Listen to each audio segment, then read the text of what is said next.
Sorry, I don't love you. Afraid I've grown accustomed to. Cause with you something isn't wrong, something isn't wrong, something isn't right. I wish you could be happy. Hey everyone, welcome to Geekdom is back this week. MJ Rawls returns and we are going to be talking all about Jessica Jones seasons 1 and 2. So we have quite a bit of ground to cover here because that's 26 episodes of the show, which I'm sure we will be discussing the 2 overall at the end here as well. But MJ, how are you doing today? I'm pretty good. How are you? Doing fairly well. Glad we got these Skype issues sort of worked out here. Skype is one of the necessary evils of podcasting. But why don't we go ahead and just jump right on into season 1, because to me, this is top 2 for me. I recently went through and ranked all of the current seasons, and I have Jessica Jones season 1 at number 2, and Daredevil season 1 only beat it out just because it was the first one and it sort of set the bar so high for the rest of these shows that really in my brain it's a tie. But I know when people see rankings lists, they don't like ties on them, especially for the number 1 spot. So had to make a decision.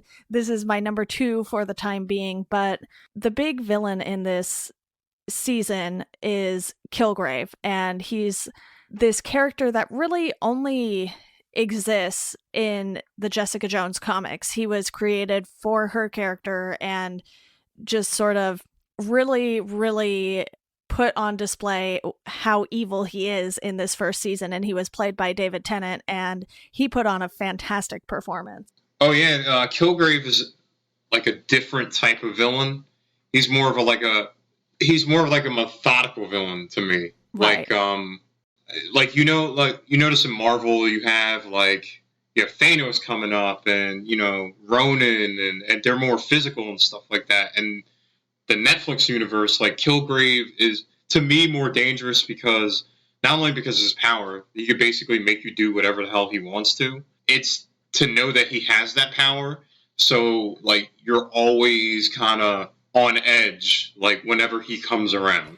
Yeah, and he actually did appear in the comics in the 60s in Stan Lee's Daredevil series, but he was linked to the history of Jessica Jones in the Alias comics that Brian Michael Bendis did. So he wasn't necessarily created specifically for her character, but her character really relies on that tie to Kilgrave in order to make her story what it is. And I'm really glad that they stuck with that in the Netflix series too, because as we'll see in season 2 when we get to that, they made a really big change from the comics, which is something that is always going to be a discussion whenever you have shows and films being derived from the original comics and everything like that. But what he does is he just sort of plays all of these mind games with everyone, and he does have powers because he basically has like this sort of mind control thing going on, and that's how he gets people to do his bidding for him essentially. And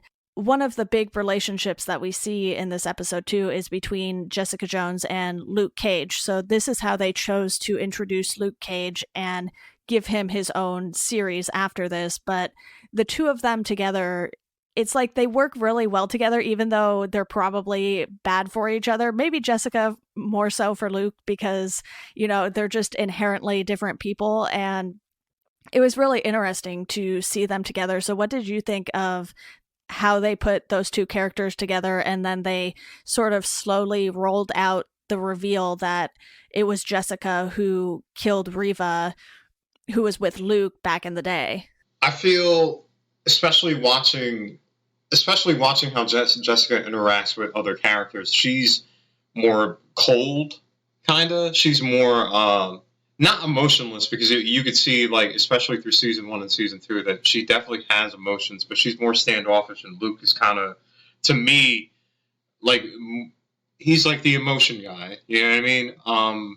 That reveal was kind of crazy. Like, I had suspected it, but I didn't know that it was coming. And then I was like, oh my God, like, she really did this. So in order for them to, like, do things together, and especially the hookup and to have that secret, I'm like, how is Jessica, like, living with this doing what she's doing with Luke. And I think part of it, too, was that she didn't know who Reva was to Luke until a certain point in the season. I believe it was when she was with Luke and she went in his bathroom and opened the medicine cabinet and saw the picture of her. Yeah. And then she really started to freak out because she had no idea who the woman was really when she was forced into killing her. And we also see Luke forgive her by the end of the season 2, which I feel like that happens a little quickly, but because we don't see the two together again until the Defenders, in a way it makes sense just because of how these shows are formatted, because there was a huge break between Jessica Jones season 1 and season 2, since they had to introduce then Luke Cage in his own series, Iron Fist in his own series, and then do the Defenders. And I think, Daredevil season 2 was even somewhere in there. And then we got season 2 of Jessica Jones. But this first season did a really good job of establishing a lot of the trauma that Jessica went through. And they did that without even really diving all the way back to the beginning of her history. We see they changed a few other things in the comics, or from the comics, which the main one is that she was taken in by Trish's mom, Dorothy, which isn't the case in the comics, but in a way it makes sense for how they set up her friendship with Trish in this series. Oh yeah, there's a definite codependence when it comes to Trish and Jessica. More so on Trish's side, and you'll see that. We'll talk about that more in season 2. Yeah. Because Trish becomes an absolutely horrible person to me. But it's kind of like they are friends. But Trish, I feel that she feels insignificant because Jessica has these powers. And Trish just wants to, I don't know, like measure up. You know what I mean? Like she wants her own way to measure up to Jessica. Yeah, and we see that a lot through the relationship that that Trish ends up having with Will Simpson, and he ends up being a not great guy at all. And it turns out, she has sort of this home gym and she really likes her guns, and she really takes on the task of being able to defend herself because she doesn't want Jessica to have to constantly sort of be her bodyguard, so to speak, even though Jessica isn't with her all of the time. Trish knows that Jessica will drop whatever she's doing if Trish is in trouble, and she doesn't want to have to rely on Jessica in that way. That definitely manifests throughout the series because especially like towards the end of season 1 and the beginning of season 2, you'll see that like Jessica, like something will happen by GH, and then Jessica's like, listen, you hang back here. Like, I have the powers to fight them. And then Trish get increasingly frustrated because she's like, listen, like, I want to kind of do this on my own. I kind of want to be useful. I kind of want, especially when she starts using the enhancement drugs again and whatnot. There's a whole thing. I don't know if it's really jealousy. It might be. You can definitely interpret it as that. But I don't know. Like I like Trish in season 1. Like I kind of see where she was coming from. But then in season 2, I completely dislike Trish because, like the series, there's a lot of veils and there's a lot of secrets. And then, like, as people start to reveal themselves, you kind of see who people for what they really are. Yeah. One of the other things that this season does is not just the season, but the series as a whole, is they really tackle tough subjects right off the bat. And because of Kilgrave, there are all of these assaults that have happened to Jessica because of him, by him. And so not only did he force her to kill someone when she didn't want to, she was raped and assaulted and all of this other stuff on top of that. So it's just tragedy upon tragedy for her. And the fact that she's even, waking up every morning or sometimes afternoon, because it is Jessica Jones after all, but it's just amazing that she still has this strength to keep going, even if it doesn't look like she's doing so very well, because as anyone who has watched the show knows, she is a heavy drinker. So there's that to consider when you're talking about her mindset and everything too. But she is somehow a very functional drunk, basically. She drinks and does her job as a private investigator, which is what she's really been doing since the incident with Kilgrave. So not only do we see what happened between her and Kilgrave before, but he comes back to the present day and she has to relive this all over again because he's just tormenting her. And it's something that she obviously doesn't talk about with a lot of people. So the fact that Trish still, even though she doesn't want to depend on Jessica, she's still going to fight alongside Jessica as best as she can because she understands how important this is to Jessica to sort of finally get him once and for all. Well, unfortunately, they both shared that traumatic experience of being raped. Right. I think Trish was raped by like the director, and with that, you see, like, it's really hard.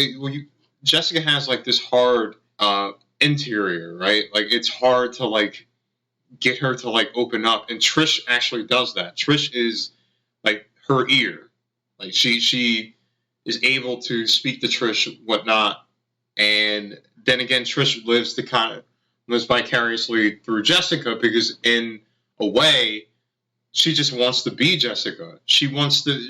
There's like this insignificance that she feels, and you know, they kind of want to trade places. Like Jessica kind of wants to be normal, and Trish wants to be like this hero or whatnot. I don't want to call like. I mean, I guess you can call Trish like just like a fame hoarder or whatnot. So like they actually, to me, they just wanted to trade places with each other. But there's a real friendship that like lies in between there. But that kind of warps as you go throughout the series. Yeah, and another thing that comes up in season 1 is the fact that Malcolm sort of just wants to work with Jessica because we see him constantly going to the apartment and, you know, he lives just down the hall. So he's always around and he's this character who sort of just keeps popping up and annoying Jessica, and he sort of just makes himself part of her life. And he doesn't do it in like a creepy way. It's like he is a recovering addict and he is wanting to sort of get into the work that Jessica does because he thinks it's something that'll help him. And we see more of that in season 2 as well. But in season 1, you know, you can see Jessica sort of warming up to him, but not completely because she has all of these trust issues still. And even when she's with Luke, that is more so because they can kind of relate. They're the odd ones out. And no one else can really understand the powers they have. And in a way, they do have similar powers. I know Jessica isn't bulletproof, but they both have, you know, like this excessive amount of strength. So it's like they can handle each other, but pretty much no one else can. So it's definitely interesting how they forged these different relationships for Jessica during this first season. And on top of that, they have all of the stuff with Kilgrave happening at the same time. And I think that's what made this season hit my top 2, basically, because it felt like more than just the big bad villain was happening in this first season. The first season to me, especially because Marvel, I mean with Daredevil and stuff like that, you do get the gritty and whatnot like that. Marvel's kind of overall known not to like really tackle like hard issues like that, and Jessica Jones did. Right. It tackled like things like rape and PTSD and like addiction, and that went on in season 2 and whatnot. And like you mentioned, Malcolm, who's a recovering addict and whatnot, so he kind of, you know, replaces one addiction for another. Like he gives up drugs, but then again he like follows around Jessica where she kind of like verbally abuses him for a while and whatnot until she eventually warms up to him. But yeah, kind of like what you said about Jessica and Luke. You know, they're superheroes. They have like these powers and they could relate to them. I mean, you see it in like season 2 when Jessica talks to Oscar a lot, and where he's like, you know, like I just want to stay away from your type of people and whatnot. Like we're still in the world, even though, you know, it's hinted at that, you know, the Avengers have happened. Even like Oscar's like kid, and he's like, "Hey, Captain America, do you know him?" Blah blah. But it's still like the everyday person is still kind of wary of people who have superpowers because they tend to bring trouble. So Jessica, especially establishes in season one, not only is she dealing with Kilgrave and the fact that he can always kind of like speak and have her do stuff even despite her power. She still, is dealing with not knowing that much about her past, not being normal.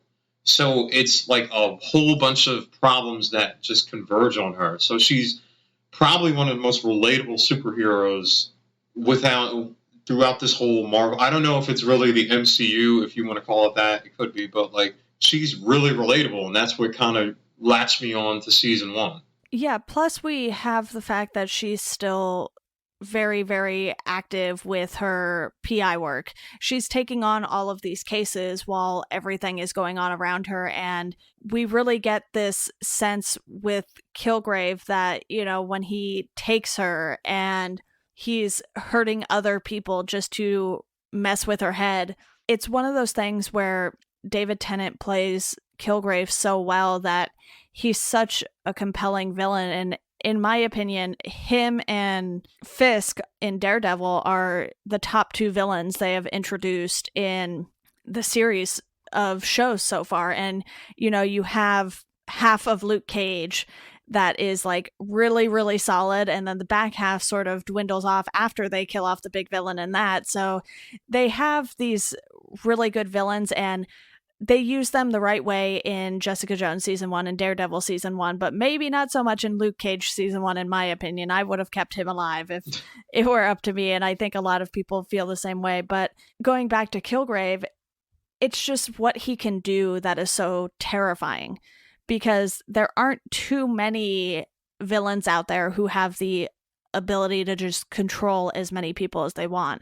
And we see him controlling multiple people on multiple occasions. And, in the end, Jessica finds a way to avoid his mind control. And that's when she goes after him with Trish, too. So she has Trish there either as backup or sort of more so emotional support, I would guess. And we've already mentioned, Jessica doesn't open up to too many people. So the fact that she took Trish with her, or let Trish go with her in this moment, I think that says a lot about where they stood in their friendship at that moment. Even if Trish sort of had this constant jealousy that Jessica had powers and she didn't, she still understood the importance of this moment for Jessica. Well, I think probably the best plan, especially with the villain here, is that you have Jessica Jones and Luke Cage, who literally can punch a hole through your chest, right? That's how strong they are. Right. But you have a villain that his strength counteracts that. So like that's great, but he could literally whisper anything and tell you to do it, and you're powerless. Until they find a way around it, whatnot. But like, I think that's brilliant, and I think that if you brought any other villain that was kind of physical and whatnot, like it would just kind of be kind of corny. But Kilgrave brings upon such an emotional and story depth to the season that it just kind of works. And you mentioned like her bringing Trish along. I think that's where another sort of addiction for Trish started. Like with Jessica killing Kilgrave and whatnot and stuff like, and Trish taking the pills, the enhancement pills and whatnot. That started another problem that we'll talk more about season 2, but it brought about another addiction. One concurrent theme throughout the whole season is addiction and how it manifests and how it affects not only Jessica, but everybody around her, whether you're when you're coming down from addiction or you're starting a new one or supplementing with something else. It's interesting because as one storyline ends for Jessica, one begins for Trish. Yeah, and one last thing before we move on to season 2 here, but one other thing they do is they try and have Kilgrave turn everyone against Jessica, basically, by having Luke find out that Jessica was the one who killed Reva.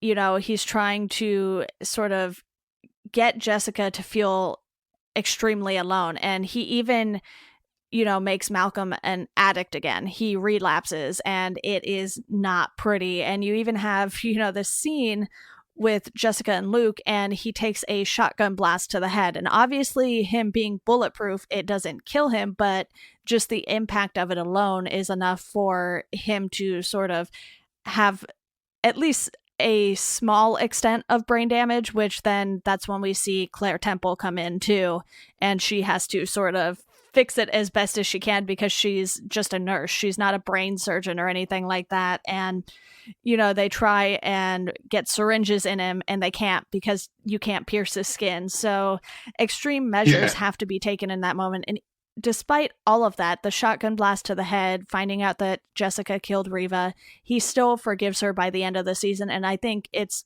those moments that sort of give her enough strength to keep going and not just succumb to what Kilgrave wants her to do again. Yeah, that surprised me. I didn't really know.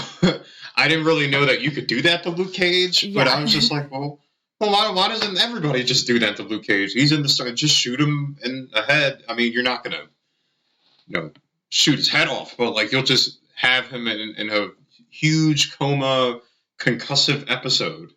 So, like, what's interesting about that is that Kilgrave tries to turn everybody against Jessica. And for the most part, for some of the part, he's unsuccessful. But by the end of season 2, a lot of people are against Jessica. So it's like a slow burn. It's, you know what I mean? Like, especially because he kind of comes back in season 2. Like you mentioned that. So even though he dies, he never really leaves. Yeah, so that's a good segue into talking about season 2 in general here, because even though it was Kilgrave in season 1 who was trying to turn everyone against Jessica, she kind of does it to herself in season 2. She starts pushing everyone away, and you really see this happen because of who they introduce as the villain, so to speak. She is a bad person, but she's not quite on the same level as Kilgrave as far as being a big bad villain goes. But what they do is they introduce this mystery woman for a good chunk of the season, and then I believe it's at the tail end of episode 6 when we find out who she is, and it turns out that it's Jessica's mother because she survived the crash and was in the same facility as Jessica and has the same abilities. And this is what is totally different from the comics, because she takes on the same name as her adoptive mother from the comics. So it's one of those things where I wasn't a huge fan of this choice. What did you think of the decision to basically bring her mother back from the dead? Because her biological mother in the comics is never even named.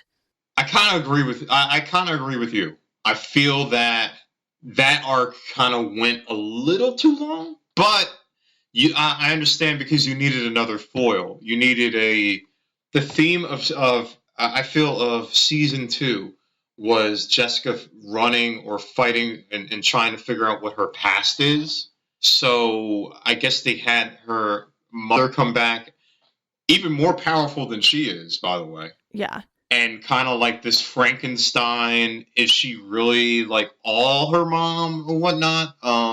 But I feel that, I don't know, like, in thinking about it, I feel that her mother was more of a plot device to kind of bring Trish full circle in this, like, I guess, new hero ship. Because I think, like, the rumors, like, Trish is like Hellcat or whatnot. But I don't know, like, it was weird because, like, towards the end of the season, that you had, like, them go, like, on, like, this road trip and whatnot. I guess it was cool to, like, to have Jessica learn more about her past and like, more about IGH, but it was weird because it turned out in the beginning of season 2 more of Trish's crusade. All right, we got to find out who IGH is. We got to find out, about your powers and blah, blah, blah. And this is my thing and blah, blah, blah. And then it morphed into like, hey, Jessica finds her mother and, and goes on like crusades and blah, blah, blah. Yeah, I think for me, my main issue with it was, like you said, it went on a little too long. I felt like this season really focused a lot on her mom, especially once that was revealed to us about halfway through the season. And it was one of those things where we didn't get that same kind of balance, I felt, with Jessica specifically as we did in season 1, because like I said, in season 1 she was still taking on a bunch of cases and doing her work, but in this it's like all of that stopped. We see her with, what was that guy's name, the Wizard or something really bad like that, and so we see that happen, and that all ties into IGH and her mom's storyline. So it's not even really its own thing, it's this thing that's all tied together. And her mom kills a ton of people in the season too, and because she's alive and doesn't know anything about the crash really or what really happened, she has this longing for connecting with her mom, even though her mom has been this terrible person basically. And it comes up that Jessica killed Kilgrave and that makes her a murderer, and we sort of see this version of Kilgrave that is all in Jessica's head, but it's like she's seeing him there next to him, and we know he's not real, but it's still an interesting move to bring him back into it, because he was so good that to have him in the same season here in those moments, it did feel a little weird, but I wasn't too upset with that decision necessarily. It's just that the decision to have her mom still be alive really took over the entire season, and I think it would have been better had they had more of that balance that they had in season 1 with Jessica going up against Kilgrave. She had her thing with Luke Cage and she still had her work going, but in this it was like all IGH, and then just her and building her relationship with Oscar, which I think sort of leads to a fresh start by the end of the season for her. He's someone she's finally able to just let in, like she had previously done with Trish. But it seems like he appeared a lot, but he probably didn't have too terribly much screen time with Jessica once you break down everything. So it still felt like she was spending way more time with her mom in that storyline. So I think for me, that's sort of what brought this season down a notch. But I do think they did the best they could with her mom, given the fact that they did choose to introduce her into this season. I feel season 2 really highlighted a lot of the supporting characters. Like you see a lot of Malcolm and kind of like him trying to find his way, still kind of getting berated by by Jessica. Right. Him and Trish having their little rendezvous, seeing Trish kind of becoming an addict again, but seeing it on the outside, him telling her like, listen, I understand it. Like, you know what I mean? Like, I was an addict, so I know an addict when I see one. And then him going to like work with Price and Jerry and whatnot, and him coming into his own. And then you had Jerry's storyline where she has ALS, so she's contemplating her own mortality at this point, trying to learn more about IGH. So I guess if she can get the enhancements so she doesn't fall into that disease and whatnot. Then you mentioned Oscar. Like you said at the end, is Jessica's fresh start. Oscar already has a son, so like her settling down and being in a relationship, and I guess not having like more of those one night stands as you kind of like see in the first or second episode with a guy in the bar. You see her settling down, and like, because I know like you can tell throughout the season that she longed for that. Even when Trish, she had like that proposal, and eventually kind of when she said no and whatnot, she longed for like a normal life, which is weird because on the flip side, you got her best friend doesn't want a normal life. Right. you mentioned like I think there's a lot of storyline with mothers here, Yeah. especially with like you said, Jessica and her mom, and also Trish with Dorothy. Dorothy just kind of pushes like, listen, like Trish, you're supposed to be a star, blah blah blah. Like you got to do this, you got to marry this guy, blah blah blah, because it's a great look and whatnot. So you see like this codependence with mom and whatnot, like this mom daughter relationships in both of them.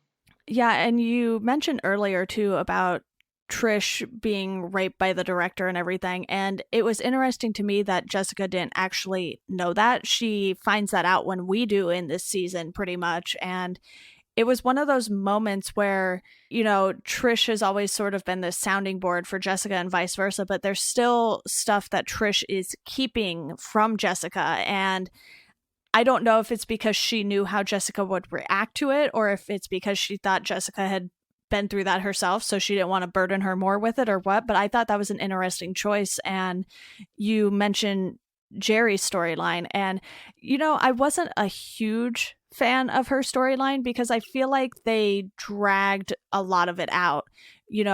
Fairly early on, we get the news that she has ALS, or we see her get the news from her doctor. We don't actually hear it, but we know it's something bad just based on her reaction to it. And then, you have her partying with all these girls, and those scenes just really seem to drag on for me. And it got better towards the tail end of her story when she just goes back to her offices and basically tells everyone what's going to happen, how it's going to happen. I think Jerry being a killer lawyer is when she's at her best. And we saw that in season 1, but I felt like we didn't quite get as much of that in season 2 because of the diagnosis they gave her. So I'm really interested in seeing how they move forward with that, especially because Jerry doesn't only appear in Jessica Jones. So it'll be interesting to see if they have her appear in Daredevil. And, Foggy made his like 10-second appearance in this season, just so he's still around. So it'll be interesting to see if they play that out in a different show as opposed to waiting until Jessica Jones season 3. Yeah, and then the storyline with Prince coming in, like the rival PI, I felt like they started with it. It's like, all right, cool. Like, Jessica kind of has like a foil, like with business and whatnot, and then it went right to IGH. Like, it was like, all right, well, she beats him up, he sues her, whatnot. All right, well, he kind of goes off to the side a little bit, and until like you get that, Malcolm and Jerry, like they're working together, and I think you might get more about that in season 3. I'm hoping. You got Jessica on one side, and then all of them on the other side. But it felt like he was kind of shortchanged a little bit. Like again, like what you said, like once Alyssa comes into play, it seems like everybody else except for like Trish kind of takes, a step to the back burner a little bit. Yeah, and the thing is, Trish was warning Jessica throughout the season too, despite her rampant jealousy and the fact that she was taking these enhancement drugs that she took off of Will basically when they ran into Will again this season. And she was right about how manipulative Alyssa was being, and it was just one of those things where you really feel like Jessica should have been able to see that Trish was right, but she just wanted this relationship with her mother so much that she wasn't thinking clearly and wasn't seeing things like she would had she been on a job as a PI. So that was something to me that it made sense, and how they executed it wasn't totally perfect, but then to have Trish at the end be the one to shoot her, I think that is sort of something that pushed Jessica over the edge, because she was already upset with Trish for taking the enhancement drugs and going and finding Dr. Carl, to give herself powers. And you mentioned earlier that the rumor is that she is going to be Hellcat in season 3, and I'm guessing that's true because Patsy Walker is Hellcat in the comics, so that would make the most sense. Even though she goes by Trish now, it's it's still the same person. It's just a slightly different way of getting to that story and her persona as Hellcat. So it'll be interesting to see, because we get a glimpse of that at the very, very end of the season when she drops her phone and catches it with her foot, basically. So it's just, that little tidbit there gives you a hint as to where they're taking her character. And like you, I wasn't a huge fan of Trish this season, but I understand why they did what they did with her character in order to introduce her as Hellcat in the future. Yeah, I definitely get it. I in fact, maybe, I don't know, because maybe she'll be like a rival hero, maybe, because I know that, like, I'm glad that Jessica didn't forgive her for that, because I feel that, like, with the exception of Oscar at the end, I feel like Jessica surrounded herself with, like, people who were bad for her just to have someone. Like, Alyssa was bad for her. Alyssa was, even though she was her mom, she was manipulative, she killed people, you know what I mean? Like, and then, I don't know, like, there's, like, this longing for someone, and then, Jessica kind of just discarded her morals at some point just to, like, have people around. And then, like, overlook good people. Like, she, like, basically, like, discarded Malcolm and whatnot. I don't know, like, Trish is definitely gonna, I think if there's definitely gonna be a season 3. I don't know if there's gonna be another Defenders, or, like, maybe they interweave it with, like, a Daredevil or Punisher or whatnot.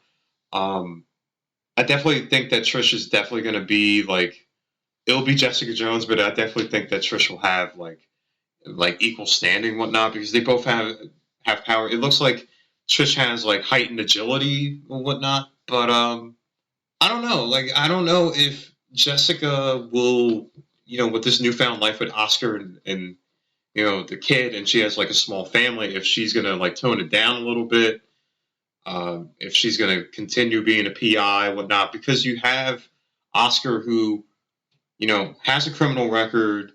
Now she has, like, a small family that she has to look forward to. So now you have to think that, okay, they could be in danger too.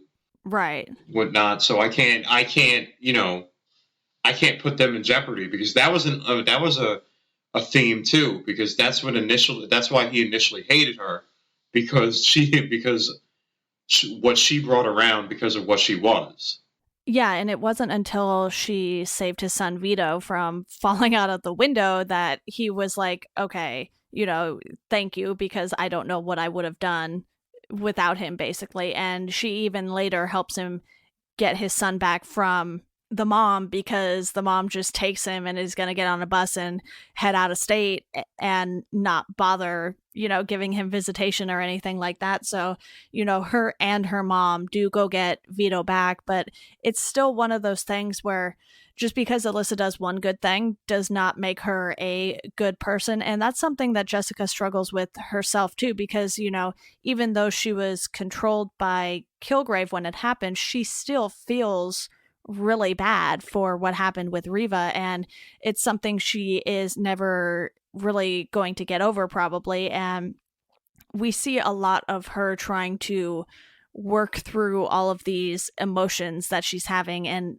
her PTSD, like you mentioned earlier. So I think this season did that really well. It's like whenever Jessica was in a scene, it's like, it was 110% better than almost anything else in this season. But you just have these supporting characters who, now that they've gone their own ways, basically, it'll be interesting to see how or if they bring them back together, because I feel like just having Trish doing her own thing and Malcolm doing his own thing, and then neither of them interacting with Jessica, wouldn't really work for the show. I feel like you really need to have all of these people interacting with each other in order for it to work as a Jessica Jones show. I feel like the easier road back would be Jessica and Trish. Yeah. Because I don't know, like, the relationship between Jessica and Malcolm is probably really, really strained. Especially with Malcolm kind of really wanted to do his own thing. Like, she abused him throughout through 2 seasons, like he would be like, "Hey, how can I help you?" And she's like, "Good, go away." Blah blah. Blah. Basically, like, you're fired. And you're like, "Oh, okay, whatever." Yeah, she fired him like every episode this season. Every episode, like he would try to do something nice, and he's like, "You're fired." He's like, "Okay, whatever." I don't know, like Jerry, I'm not really sure where Jerry goes. You know what I mean? Like she obviously has ALS, so I don't know if she's still going to try to seek, trying to get enhancements for it, whatnot. There's still Price, so like obviously like there's the PI thing, and maybe they'll play up the more rival thing, and then in another season. But it's going to be interesting because Alyssa's dead. Who's going to be, the next villain or the next foil for Jessica? She still has those battles in her mind and whatnot. And it's kind of like what you mentioned. It's like the Constantine thing. You know what I mean? Like the story of Constantine is that, he tried to kill himself when he was younger. So you're damned to hell. So he's doing a million good deeds to hopefully atone for that. So everybody could kind of like, so he'd be like, all right, maybe I can get into heaven when I can, when I die, whatnot. It seems like Jessica is trying to cleanse her karma a little bit because, she has killed because of Kilgrave. So she's trying to, make things right, to get the sense of her powers, trying to help people. Yeah, exactly. Well, is there anything else about season 2 that you specifically want to discuss? I'm going to put links in here to those rankings I mentioned earlier, and I did do a couple pieces on Jessica's mom and Trish for season 2, so I'll throw those in there. And did you cover the show at all? Oh no, I just read your recaps, which are really really good, and everybody should go read them. But now, like I watched it and whatnot, and kind of took it in, and I guess we get Luke Cage next. I think that's the next show. Yeah, that comes out in June. Yeah, I hope that, like you said, like I hope it doesn't lag in the second half of the season, like it did the first season. I hope not. Yeah, see, the thing with Jessica Jones too is I didn't really mind the 13 episodes in the first season because Kilgrave was such a compelling villain, but in this season, It felt like it started off slow and then it picked up the pace at the end, which has been pretty much the opposite of all of the seasons. Most people think they start off strong and then taper off in the end, but this one, for me at least, it was the opposite effect. Like I felt like because we didn't find out that Alyssa was her mom until the end of episode 6, it's like, okay, so why the mystery for 6 episodes? Yeah. And, it was something that I didn't really consider. Like, I didn't know a whole lot about this season going into it. I just knew I was looking forward to what they were planning based on the trailers and everything. But then to find out that it's her mom, I feel like that was the moment I was like, okay, now convince me that this was a good choice. And I'm not entirely sure they ever did convince me that it was a good choice, because in the post I mentioned, I didn't think it was the right choice, but I think they made it work as well as they could by making that choice, basically. So, it wasn't my favorite season of the Netflix shows, but I think I have it up there somewhere 3 or 4 or 5, somewhere in that area right there. Yeah, I agree with you. Like it took a little bit of while for me to like get into the second season. Like I'm like, all right, cool. Oh, well, she has a rival PI. I guess that's where we're gonna go. And then like the Trish stuff actually was like a little bit compelling to me. But like you said, like there's like, there's this mystery woman. And when she goes to meet the mystery woman, which is Alyssa in the bar, I'm like, okay, all right. And then there's like constant flashbacks, and she's always like referring to, well, my family got killed in a car accident. I'm like, all right, like where is this leading? You know what I mean? Like, I'm like, all right, are we gonna like learn about her past? Is there gonna be something compelling about her past? And then like you said, like in the reveal, I'm like, all right, we got about 6 more episodes left. How are we gonna, string this out to make it interesting? And it kind of did for the most part. But then, like, I thought about it, and I'm like, why would Jessica, like, why the hell would she, like... just go along with everything? Yeah, like, why would she, like, like, are you kidding me? Like, this lady killed, like, she has, like, this rage thing that she can't control. I don't know, like, they alluded it may be brain damage. I don't think it is. I think it's, like, I guess, kind of her powers. And I'm like, all right, Jessica's pretty smart. Why is she just going along with everything? And I guess that kind of made me mad because it made me seem like Jessica, who's been through so much, it made her seem like more like aloof. Right. And the fact that she went on this road trip and was like trying to help her get out, and then they end up at the amusement park. It's like, okay, like, what is the point of that entire road trip just to get them to this one amusement park that she used to go to and never goes to anymore? And I guess, it sort of gives her that nostalgia factor. But at the same time, it's like you said, she's so smart. It's really hard to believe that she's sort of falling for all of this. And I get that, her mom is alive and she thought she was dead all of these years, but because it was IGH that was involved in keeping her alive, you would think that would instantly give her some hint as to, be a little more cautious around her. And that doesn't really happen. So, it'll be interesting to see who they introduce in season 3, because Jessica Jones doesn't have a huge history in the comics. She's a fairly new character. I think Alias was in the early 2000s, and that's when the character was created. So you have this character who doesn't have as much history to her as Luke Cage, Daredevil, or Iron Fist even, because those characters have been around for, decades. So this show is definitely taking some creative decisions and running with them in a different direction than the comics did. So it'll be interesting to see how this all plays out in a 3rd season, which I'm assuming the show will get. I can't imagine you give that little tidbit on Trish at the end and then just cancel the show, especially since it's Netflix and they don't really need to cancel anything if they don't want to.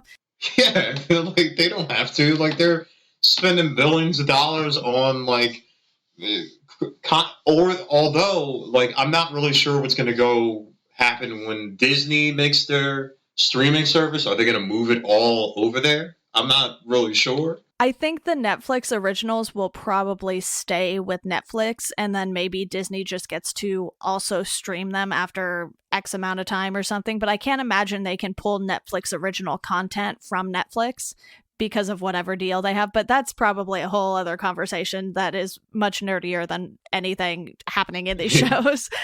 But is there anything else you want to touch on that we haven't hit yet? No, I think we pretty much covered all of it. Yeah. Awesome. Well, thank you, MJ, for coming on and talking about this. I'm sure I will have you on again soon to talk about something one way or another. I know Infinity War, probably. Yeah, plenty of movies coming up here. So as always, thank you all for listening, and we hope you enjoy the rest of your day. All right. See you.